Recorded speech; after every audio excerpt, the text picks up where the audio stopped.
my channel, Enneagram and Coaching. I'm Hillary, your certified Enneagram coach, type 9 on the Enneagram, and today I'm going to interview Miranda. What is your type? Type 4. Type 4.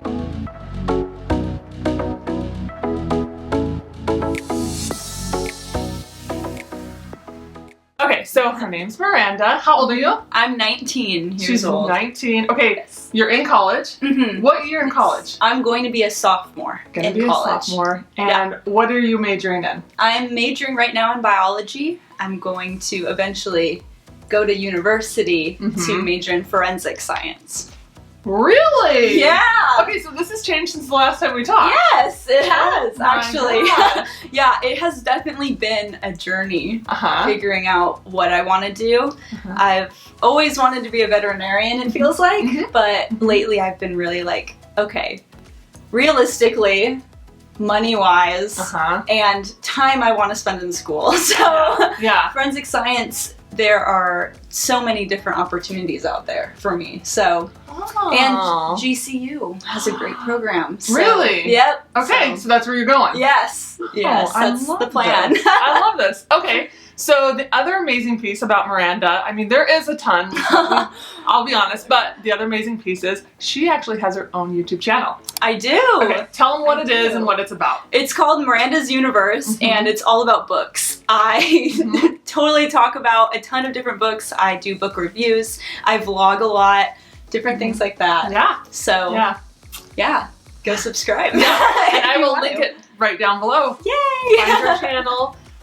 Yeah, it's an amazing channel. I love it. Okay, and we're gonna dig a little deeper in this later, but what kind of books do you mostly review? I mostly review young adult fantasy. Or horror. Total two different opposites, Yep. but I love both of them. Yes. So, Yeah, she totally does. So, which to me makes total sense. Really? Yeah, it does.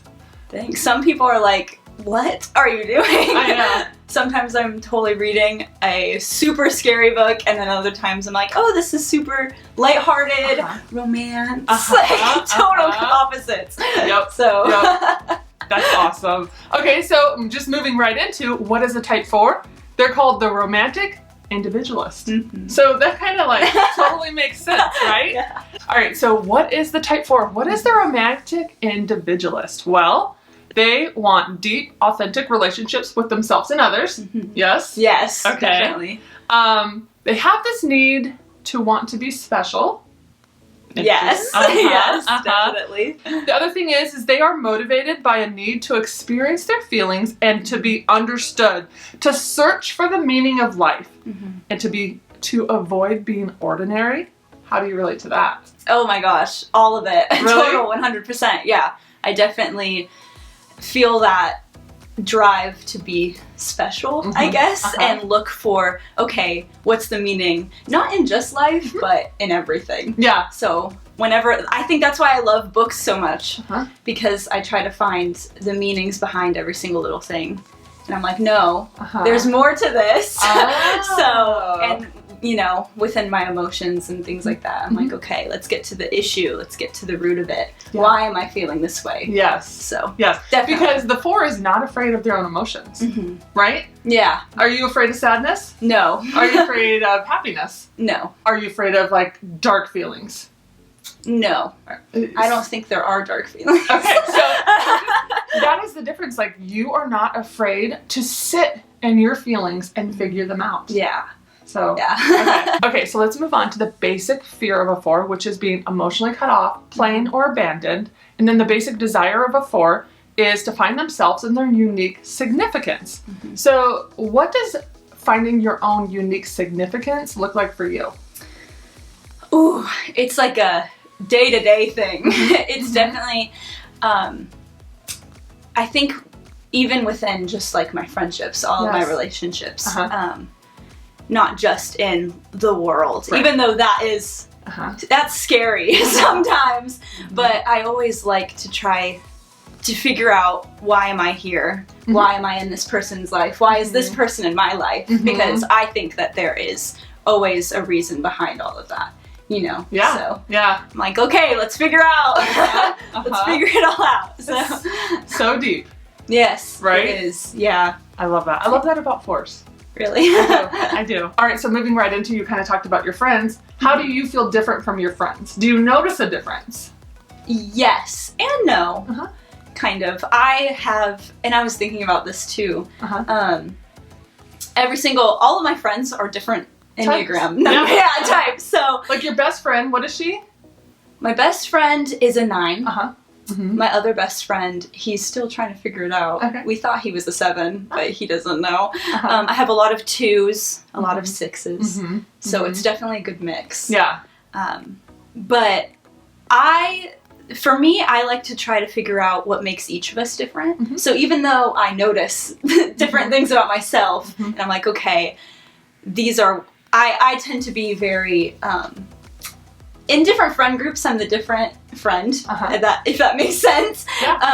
In some of my friend groups, I feel like the mom, where I'm like, okay, everybody's safe. And then in other friend groups, I feel like I'm the one who kind of initiates things. Let's go here, let's do this. Like I'm kind of the more spontaneous one. So it's different, but then I also take into account everybody else and what makes them different as well. Yeah. So. Okay, so let's talk about figuring out your type. How did you figure it out? I talked to you mainly. I actually had no idea what the Enneagram was until I met you. And I just remember we sat down on your couch and you were going through everything. And I remember at first we were so set on me being a 7. Right. And a lot of you might even think that already. Like, hey, the energy she has is not of a 4, but we will get into that. So, but then it was the core fears and desires that were way different. And we realized, okay, hold on. Or the key motivations also. I'm definitely a 4 in that aspect. So, and that is how you find your type right there. Right? It's not based on how we look. It's not based on our behaviors. It's based on exactly what you just said. So she did, outer appearance might look like a 7, maybe even a 3, but the inner her is a 4. And so that is definitely. Okay, so I want to ask you a few questions. Okay. And the first one is, have you ever felt like you're different from your family? Yes. I definitely have. I feel like some of them, my mom has even told me this, that I kind of bring the positivity, which is funny because 4, we are like, wait, but we feel all the emotions. But I think whenever everybody else, I feed off of a lot of other people's energy, but at the same time, I like to really be my own. So whenever, like my brother, he can get very much into his negative emotions, and so me, he's like my best friend. So I'm like, okay, hold on. You know, so I try to bring out the positive, I try to bring out the good. So, and my family, you know, obviously everybody has their ups and downs. Right. No, that's normal. But the 4 a lot of times will feel like, do I belong in this family? At some point in their life. Yes, actually, I definitely have. Sometimes I'm like, okay, hold on. What is happening? We need to sit down and figure this out. So, okay, so there you go. You do feel a little different like them sometimes. Yes. And then melancholy is comfortable for a 4. It's and a 4 might say it's even annoying when people try to cheer them up. How do you feel about that? I think it completely depends on the situation and on who is trying to cheer me up. I would say for the most part, when I have any negative emotion, I like to figure it out, and usually that means talking with other people. And you're sitting in it. Yes. Yeah. Do you want somebody to pull you out right away? If you're sitting in something. Not right away. Not right away. If I'm out in public, if we're out doing things, I'm like, okay, you know, let's deal with this later. But overall, if I'm trying to tackle an emotion, I really need to sit in it, talk it out if it involves other people. And kind of just, you know, like you said, sit in it, process through it before I feel like I'm ready to actually go and get out of it. So. Okay, so moving on to the next question. When people tell you to do something, are you tempted to do the opposite? Yes. I wanted to say no. But yes, sometimes. Especially if someone's telling me what is right for myself. And I think, okay, you don't know me. You don't know what's good for me. Yeah. Which is like kind of, I guess, sometimes it can be very, what's the word? Very, not snobby. What's the word I'm looking for? Snarky? Maybe. Like sometimes I can be snarky in that way, but I try not to. Yeah. But that makes sense. Definitely, if somebody's telling me how to feel. Yeah. You Or telling that. other people how to feel. Yeah. So I'm like, okay, nope. You can't tell them how to feel. Right. So let them process through it. Yeah. So yeah. That's good. Yeah. That's good. Okay. All right. So let's move on to why she actually looks more like a sunny 4. Have you heard that term before? No, not before you've used it. Right. Okay. Yes. So the sunny 4, they are more lighthearted and sunny. And they actually can resemble a type 3 or a type 7. I've even heard a type 1. And what this means is they're the subtype. They're the self-preservation 4. Which I'm not going to teach you guys about subtypes today, except to go into the self-preservation subtype, because that is clearly your subtype. And it's actually the counter type of the 4, so it's the one where the 4 does not look like a 4. Interesting. Right? Yeah. And they actually can display high energy, like a 7 or a 3. And when I was like, okay, what is she presenting to the world? You resembled a 7 to me, right? Yeah. And so you have the energy of a 7, but the motivations and the desires and the fears of the 4, which makes her a 4. A little bit about a self-preservation is they put themselves in situations that are tough and they test and challenge themselves. Yes. Yes? Okay. Yes, I definitely would say that. Okay. The 4, they can actually be the ones that suffer in silence. Endurance is a virtue to them. Yes? Oh, yes. Okay. Yeah. So that's the difference. So the other 2 subtypes, which is the social subtype and the sexual subtype, they don't suffer in silence. The self-preservation one does, and that's a little bit of what makes them different. And a big difference between the type 4 and 7 is the 4 has greater access to their emotions than the 7 would. And so, like we've already discussed, she has such depth to her, and you have amazing access to your emotions. And so that right away kind of separates you from the 7. So another difference between the self-preservation 4 is the self-preservation 4 tends to be more of the humanitarian, more nurturing and empathetic. They are more sensitive to the needy, to victims, to injustice. Yes? Yeah. I would definitely say that. The motivation for the subtype is they have this desire to be the good boy or the good girl and not ask for very much. Do you relate to that? Yes, I do. Yes.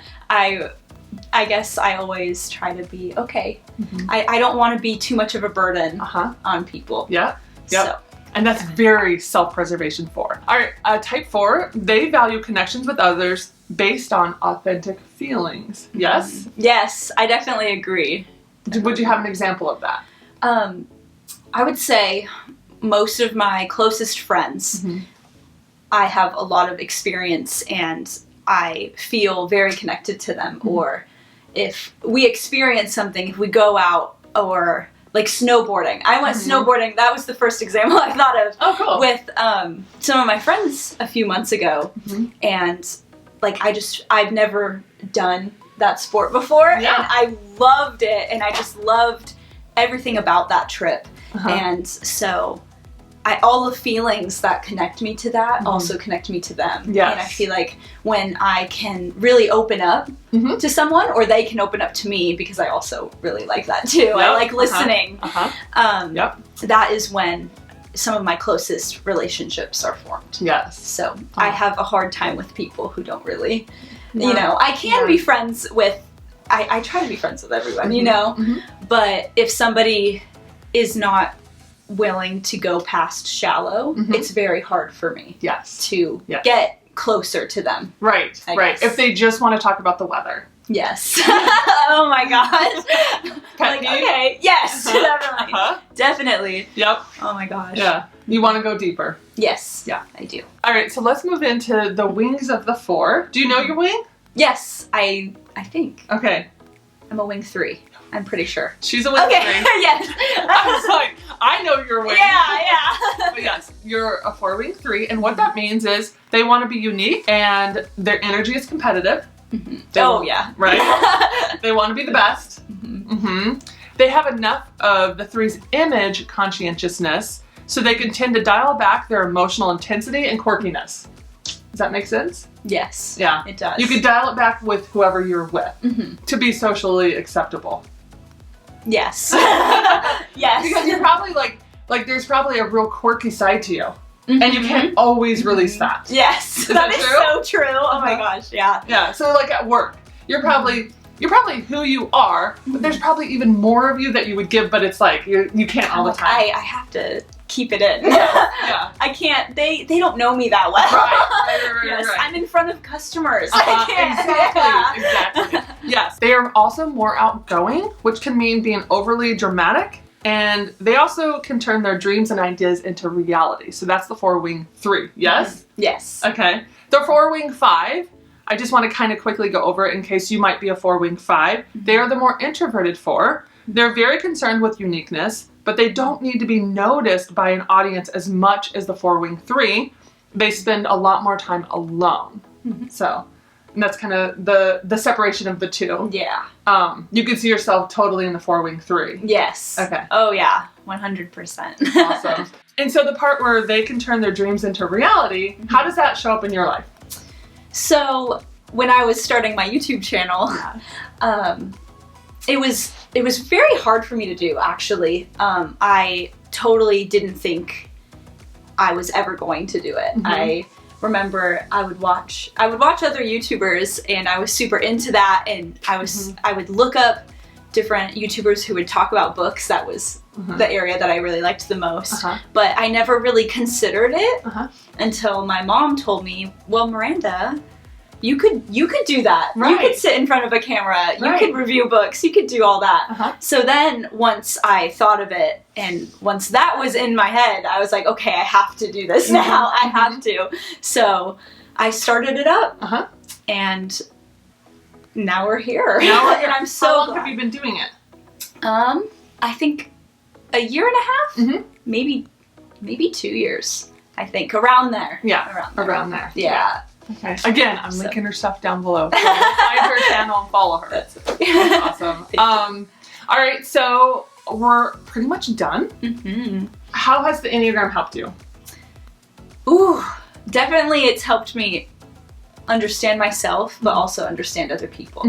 Because I am a type 4, I really like to get to, like I said earlier, I like to get to the why of everything. Why people do the things that they do, and why they feel this way, why I feel this way. So I feel like the Enneagram has definitely shown me how every person ticks and how they work. Yeah. So it definitely has helped all of my relationships. Yeah. So. And then has it helped you understand yourself so much better and even accept who you are even more? Oh yes. Right? It definitely has, yeah. I've also realized, there's other people like me. There are other 4s out there. I'm not the only one who feels this way. So that has definitely helped a lot also in the self-acceptance area of it. So that's good. Yeah. That's good.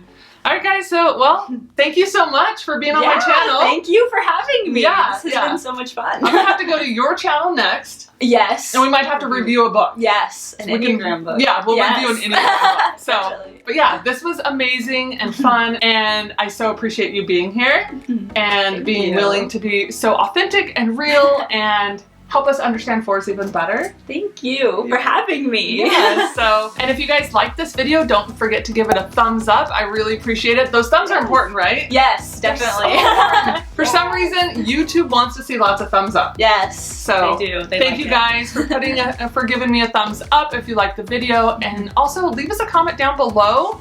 I will throw Miranda's way if she wants, and maybe she can answer some for you. Yeah, so I totally will do that. Awesome, thank you. And don't forget to subscribe, it's super important. I have so much coming, lots more interviews. I'm gonna do a whole teaching on subtypes, and next week I am releasing type 4s in the workplace. Ooh, so I'm excited. Right, and so that's next week's video, and that's it. So thanks so much, guys. Until next time, bye. Take 100. Yes. Okay, last thing. Okay, sounds good. Yeah, I'll just ramble on and we'll see. Ramble on. Okay, so they are more Okay. Plane. It's okay. Breathe. Yes. Breathe. Okay, we need a little break. Yeah.